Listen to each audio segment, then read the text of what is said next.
If you want to gather honey, do not kick over the beehive. Dale Carnegie. Hello readers, I am Srashi, welcoming you all in Learnings from Booklet. In today's video, I am going to share with you 6 principles from the book How to Win Friends and Influence People, written by Dale Carnegie.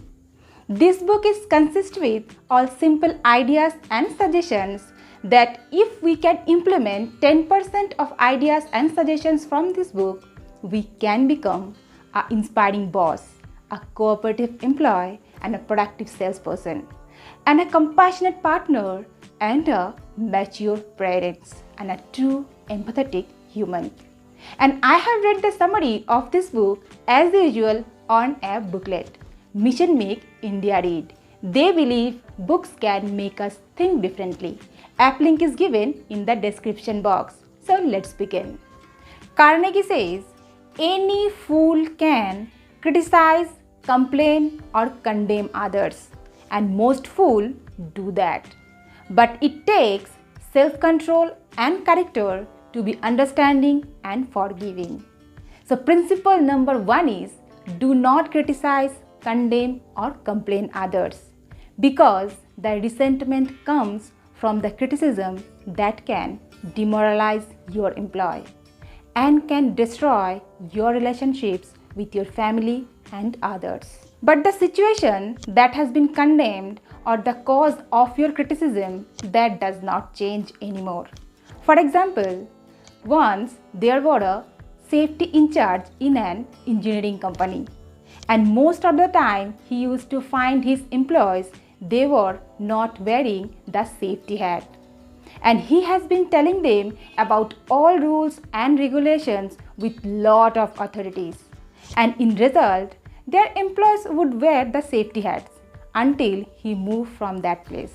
And every time their employees would feel resent with his behavior.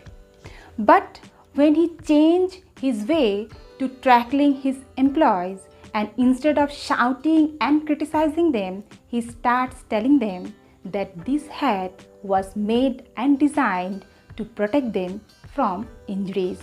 This is the reason this hat must be worn always on the duty. Then their resentment of these employees starts disappearing, and they were more likely to obey the regulations with sincerity. Carnegie says, instead of criticizing others, we should try to understand why other people are doing like this. And when we are dealing with people, we must remember, we are not dealing with creatures of logic. We are dealing with creatures of emotions, and they are motivated by pride and vanity. Carnegie says, we can make someone want to give us his watch by sticking a revolver on his rib. And we can make our employee to be cooperative with us by threatening to fire them. And we can make our child to do what we want them to do by threat or by making them fearful. But the consequence of all these crude methods will be undesirable. William James once said, the deepest principle in human nature is the craving to be appreciated. And our principle number 2 is, give genuine and sincere appreciation to others, because appreciation is the only one and the best way to make someone to do something. So appreciate your kids for their accomplishment.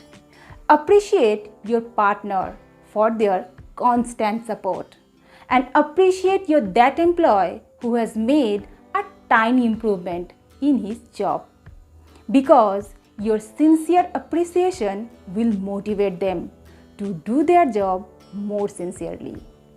And remember, your appreciation should be authentic and it should come from your heart. And to influence people, please do not flatter them, because flattery is shallow and is extremely selfish and totally insincere. This is the reason of flattery ought to fail in the long run, and we can become known as a flatterer. That we don't want, right? But when we genuinely appreciate them for their good points, this person cherishes our words and remember over the lifetime, even when we have forgotten them. Carnegie says, let's seize the thinking of our accomplishment, our wants.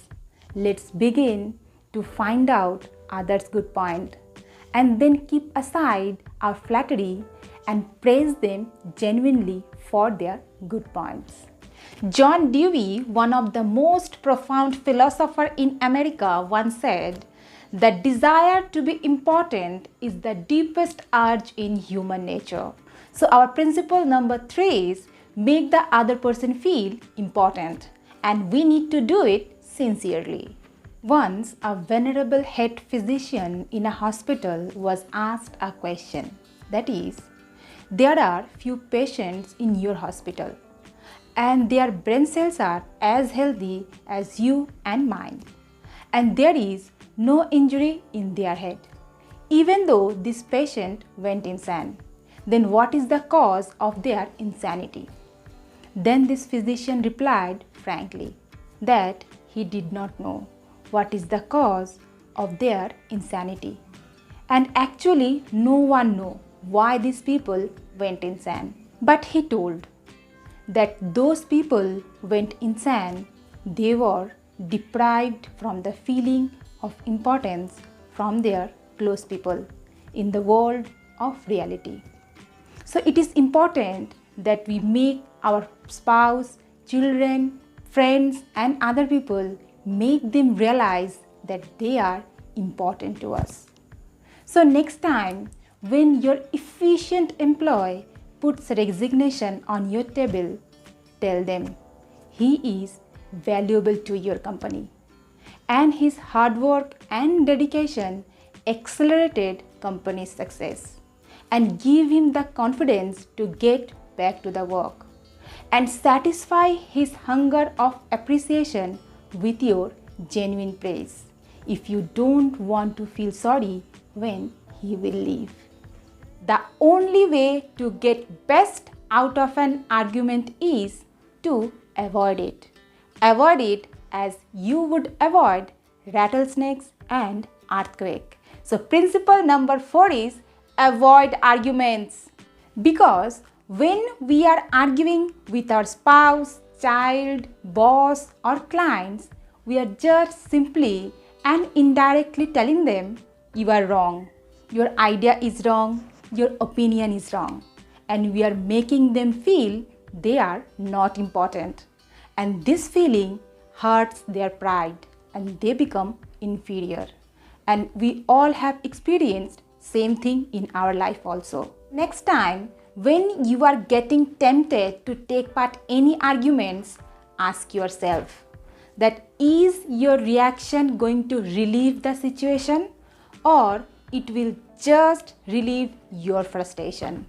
Then try to control your temper and resist the temptation to react immediately and let the other person finish first. And to avoid argument in your family, you can make a deal with your family members that whenever someone else shouts, you will just listen to them.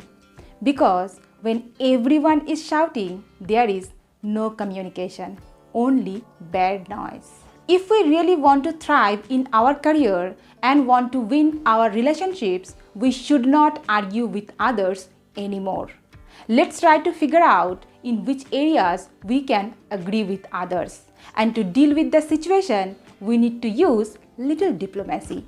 Buddha said, a hatred is never ended by hatred, but by love. And a misunderstanding is never ended by an argument, but by tact, diplomacy, conciliation, and a sympathetic desire to see the other person's viewpoint.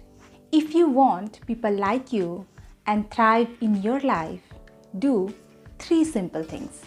Number 1, become genuinely interested in other people. Number 2, let the other person do a great deal of talking. Number 3, be a good listener.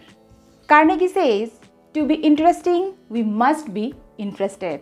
So whenever we are meeting people, it is important that we greet them with enthusiasm and say hello to them in a way that radiates that we are actually interested and excited to talk to them. And by using same psychology, many companies train their telephone operator to greet their all callers in a tone of voice that radiates interest and enthusiasm. One French philosopher once said, if you want enemies, excel your friends. And if you want friends, let your friends excel you. Because when our friends get a chance to talk about their accomplishments, ideas, opinions, and joy, they feel they are important. But when we talk about our accomplishments and joy, most of our friends become envious and inferior. And it is true. Because in life, everyone has things like feelings, emotions, ideas, and opinions to talk about with others. So it is natural that people are more excited to talk about their achievements and opinions than listen to us. So it is better that we let other people do a great deal of talking. Someone says, quality of our life depends on quality of our communication with others. So if we want to be a good conversationalist, it is important that we have to be a good listener first. Because when we listen to our agitated clients or our silent child, they get a great sense of feeling of importance and become calm down quickly. Then our situation become more conducive to deal with. So when our client become angry and denies to business with our company further, it is better, just like a skillful troubleshooter, we listen to them. We let them pour out all their resentment and emotions on us. You see that your child is upset with you? Genuinely ask him, what happened? Why are you doing like this? Encourage him to talk and let him finish his sentence and complaints and emotions completely. And do not interrupt between his sentence, even if you are not 100% agree with his all allegations. And if you find that you made any mistakes, just simply accept it quickly. When we become genuinely interested in others and let other people speak and we listen to them genuinely, this skill builds a bridge of bonding with others. Then our relationships with people breeds kindness, tolerance, and sympathy. And these emotions are more important in life than criticism or arguments. There is a saying that our actions speak louder than our words. And one of the most powerful action is your smile. Yes, your smile says, I like you. You make me feel happy. And I am glad to see you. So from next time, whenever you meet anyone, even if you don't feel like smiling, push yourself to smile as if you are already happy. Because when you smile, this smile will make you actually happy. And remember, your smile like the sunlight breaking through the clouds to that person who may be under pressure from deadlines, failures, targets, and disappointment. But your one smile can make them realize that there is a joy in the world. Because your smile brightens the life of all people who see it. Author Dale Carnegie was the pioneer of the development of self-confidence, motivational technique, and personal business skill. I would request to everyone to read this book once in your life, in any language you are comfortable with. Because this book's simple ideas and suggestions will help you to become a person who understands how human emotions work. And the summary of this book is available on app Booklet. So start reading, keep learning, and thanks for watching.